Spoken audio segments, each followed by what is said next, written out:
I'm Comptroller Scott Stringer. Today, I would like to speak with you about our city's budget, which comes at a time of great transition and new beginnings.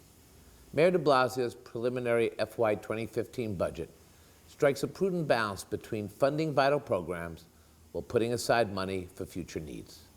But we're still facing some big unknowns that have to be resolved between now and the end of the fiscal year on June 30th. Our budget is a reflection of our city's fiscal strength and also our local and national economy. The good news, our economy is recovering. New York has outperformed the nation on job growth in nearly every industry sector. We've gained back the number of jobs lost in the Great Recession and then some.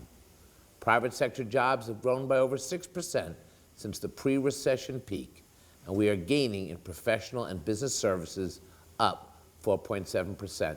Our city's booming tech sector is a big part of the reason why. But in spite of our successes, we do have real challenges ahead.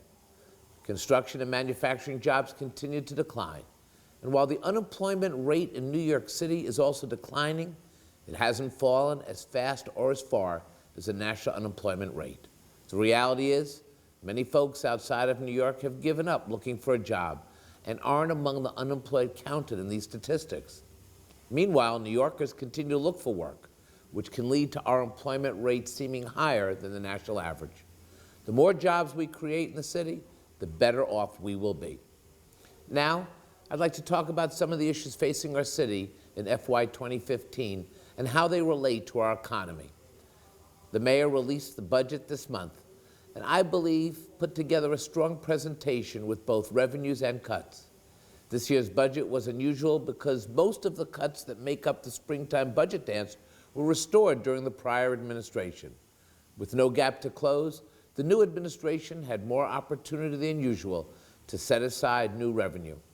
City Hall recognized nearly $1.5 billion additional tax revenue. The mayor banked nearly all of that revenue, setting aside $1 billion into the Retiree Health Benefits Trust Fund and $300 million to the General Reserve.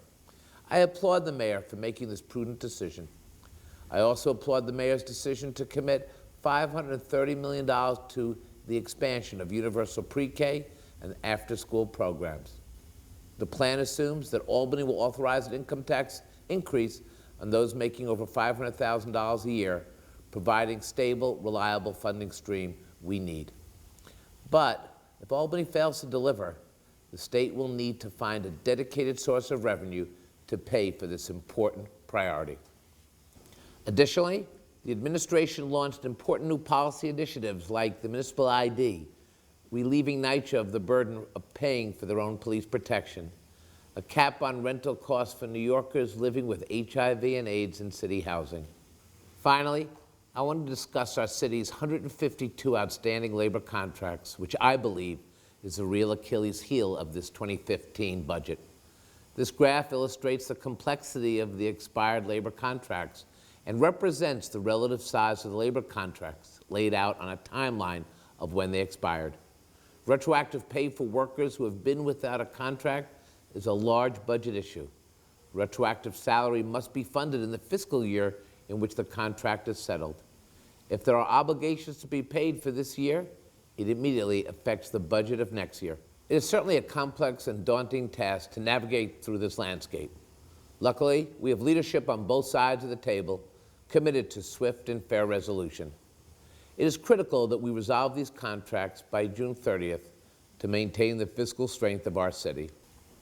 The good news of the budget is that there are ways to meet the challenges ahead of us, from restoring revenue sharing to our city, in which we send $5 billion more to Albany than we get back, to generating additional savings in debt service through refinancing. We can face these challenges head on. The truth is, our city has always faced budget challenges, and we have always overcome them by working together and recognizing our common obligation to the taxpayers of this city.